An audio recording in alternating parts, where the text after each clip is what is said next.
One हक्क कायद्याअंतर्गत आदिवासी शेतकऱ्यांवर अन्याय, तातडीने कारवाईची मागणी।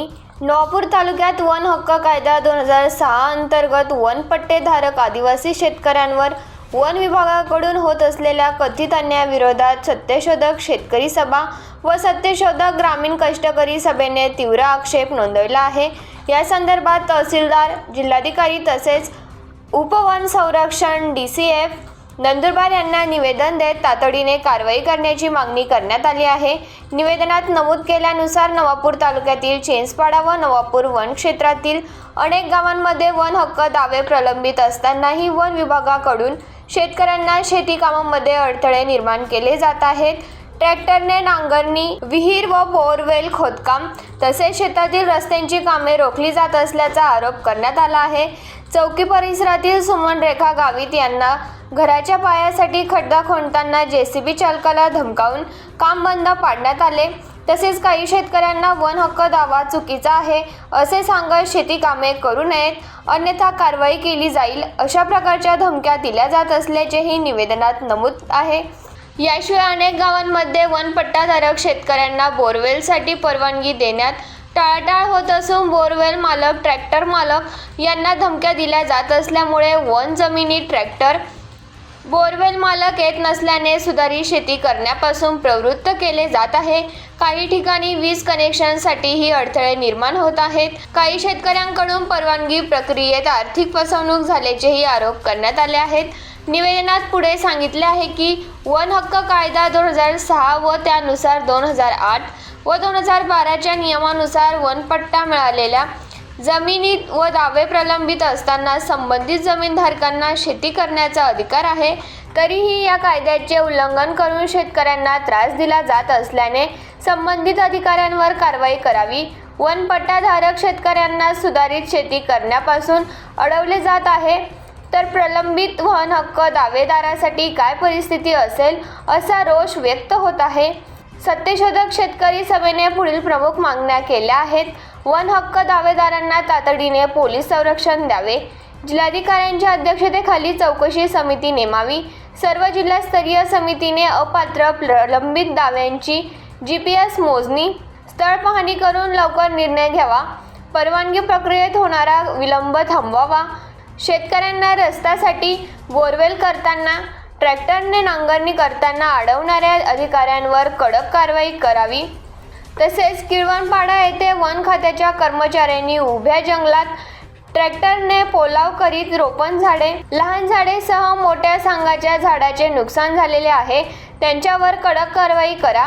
या इतर मागण्यासंदर्भात विविध विभागांचे अधिकारी, वन विभाग, पंचायत समिती, बांधकाम विभाग, वीज वितरण कंपनी आदींची संयुक्त बैठक घेऊन प्रश्न सोडवावा अशी मागणी करण्यात आली आहे। दरम्यान 20 एप्रिल 2026 रोजी जिल्हास्तरीय बैठकीत या विषयावर चर्चा करून निर्णय न झाल्यास 1 मे 2026 पासून तीव्र आंदोलन छेडण्याचा इशारा सत्यशोधक शेतकरी सभेने दिला आहे।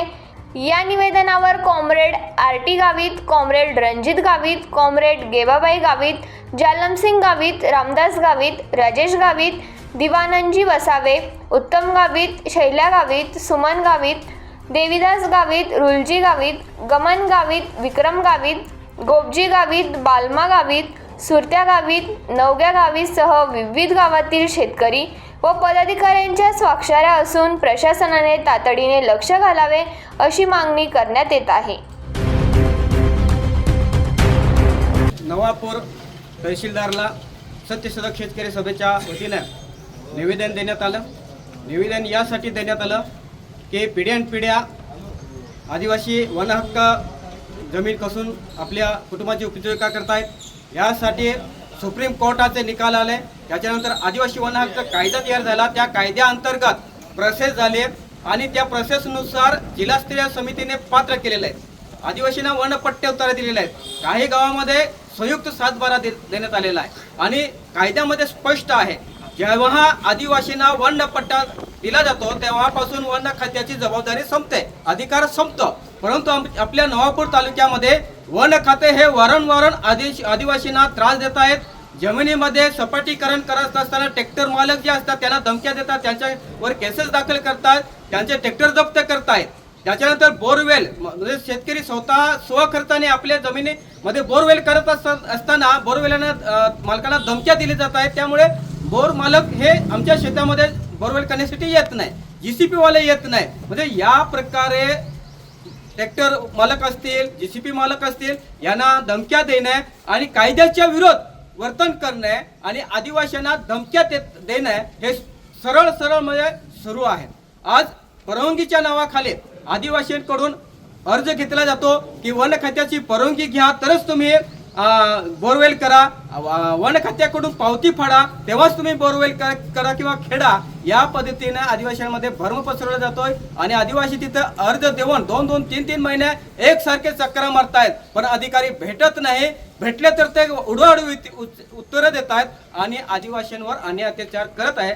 यामुळे आज आम्ही माननीय तहसीलदार साहेबांना हे महाराष्ट्र शासनाने अनेक GRA दरवर्षी काढलेले आहेत. आता 123 योजनांचा परत एक 2024 मध्ये GR काढलेला आहे. म्हणजे ज्या काही शेतकऱ्यांना ज्या योजना आहेत त्या सर्व योजना आदिवासी वन हक्क दावेदारांना देण्याचं काम महाराष्ट्र शासन एका बाजूला करत आहे आणि एका बाजूला वन खातं त्याला अडथळा निर्माण करत आहे.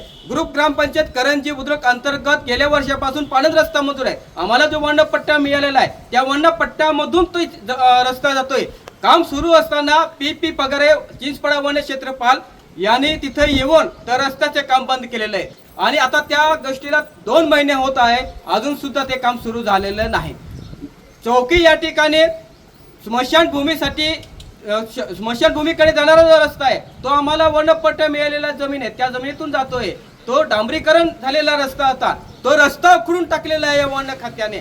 या प्रकारे सुख सुविधापासून वंचित केलं जात आहे. म्हणून आमची आज ही जी मागणी होती की हे जे वन खात्याचे अधिकारी बेकायदेशीर कृत्य करतायत त्यांच्यावर आदिवासी अत्याचार प्रतिबंधक कायद्याअंतर्गत गुन्हा दाखल करावा, फौजदारी गुन्हे दाखल करावे.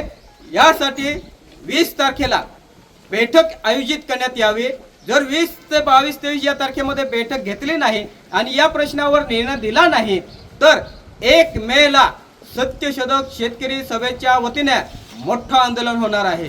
जसं 2010 मध्ये 3000 पेक्षा जास्त आदिवासीने 16 दिवस जेलमध्ये जाण्यास पसंत केलं, ते 2023 मध्ये 15,000 आदिवासी नंदुरबार ते मुंबई पायी बिडार महामोर्चा काढला होता. तसंच मोठं आंदोलन या 1 मेला होणार आहे. रस्ता रोको आंदोलन या जेलभरो आंदोलन या दोन्ही प्रकारचे एक आंदोलन होईल आणि त्यामुळे जर कायदा सुव्यवस्था निर्माण झाली त्याची सर्वस्व जबाबदारी या तालुक्याचे बॉस म्हणून तहसीलदार साहेब राहतील आणि जे संबंधित वन खात्याचे अधिकारी आहे ते राहतील. हे आज आम्ही या निवेदनाद्वारे आज स्पष्ट केलेलं आहे.